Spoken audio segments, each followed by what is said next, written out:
time for us to take some time away from the endless hypocrisy and unintentionally hilarious nonsense of the public schools and take a look at some real education today. One of my favorite, and I think one of the least appreciated members of the Renaissance, Renaissance and Baroque period. He's appreciated by art historians, but he's not on the lips and minds of everyday average art lovers. This is, of course, Gian Lorenzo Bernini.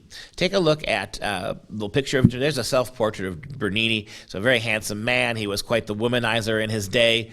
He was a well-sought-out, well-compensated artist, one of the great figures of the Renaissance Baroque period. He was born, there's a self-portrait. Go to the first picture we're going to look at with regards to Bernini. This is his take on the famous statue of David, and it has a lot in common, or a lot. It really is a wonderful thing to juxtapose this from Michelangelo, Michelangelo's Mannerist high Renaissance sculpture of the great saint, the great warrior saint. Here is another version of David in solid marble, and whereas Michelangelo's David was pensive, he was almost a little bit shy.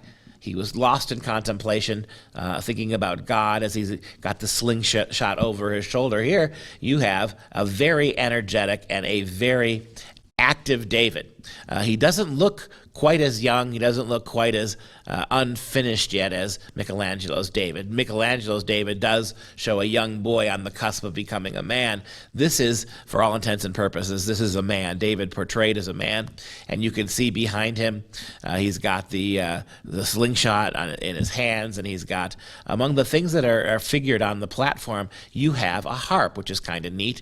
It was the instrument that King David played, and we're told that many of the Psalms were created and sung by David by using that harp. So you have a sense of a David here that is much more active.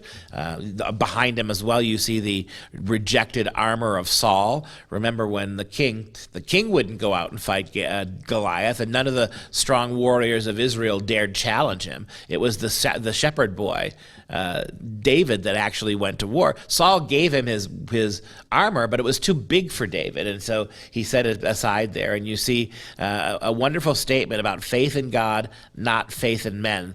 Armor and that kind of elaborate protection for battle is a man-made thing.